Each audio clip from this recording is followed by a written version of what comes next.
Hey guys, I think it's about time that I actually did wear something that had to do with the cinema. Recognize that? Yeah. So for those that don't know, and for those that actually have watched Home Alone, do you recognize them? That's Joe Pesci, Harry, the man with the golden tooth. Uh, this was a gift. This shirt was a gift given to me by my mom and a close friend of hers. It's a shirt that I would wear usually at special occasions. Heck, even when I go to the movie theater, whatever film I go to, I put it on. Even if it's a Marvel film, I'll wear it. Strangely enough, but as you can see from the title, I've got quite an interesting choice of films. I call it, classic cinema hall. Well, some of these actually aren't classics. Some of these are very good TV shows. Some of them are very popular shows. Some are ones that I've never even reviewed. Some, of course.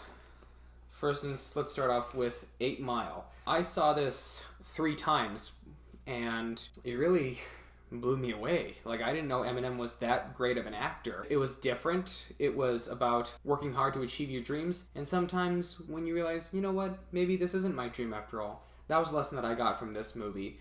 And one interesting fact, 8 Mile was the nickname of someone that used to work with me. I actually called that person 8 Mile because this is her all-time favorite movie. And then she came back to work the next day and I said, "Hey, 8 Mile." And she was like, "Hey, I like that, 8 Mile." One of these days I should review it for you guys because this is a really different film, especially for a hood drama. Perhaps one of the best actors who ever lived, Philip Seymour Hoffman, in one of his final movies, A Most Wanted Man. I was actually so shaken up by Philip Seymour Hoffman's death, I didn't bother to see it in the theater. I didn't even watch the last Hunger Games film because I was so shaken by his passing.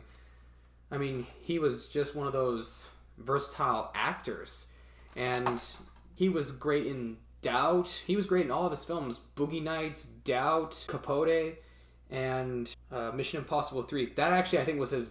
I know Capote is considered his best performance, but I think he is the perfect villain actor. He is terrifying in Mission Impossible 3. When I saw Mission Impossible 3 for the first time, I was like, whoa, this guy's usually known for playing good guys, but to see him as a villain, this is a new level. It made me like him even more after seeing him in Mission Impossible 3. Of course, it can't be good without anime. So here is some anime. I've got the complete series of KK. I did some researching on other mafia anime, and this doesn't really look mafia to me, but looks can be deceiving. Don't judge a book by the cover. Don't judge a movie by the poster. I grew up on Mythbusters.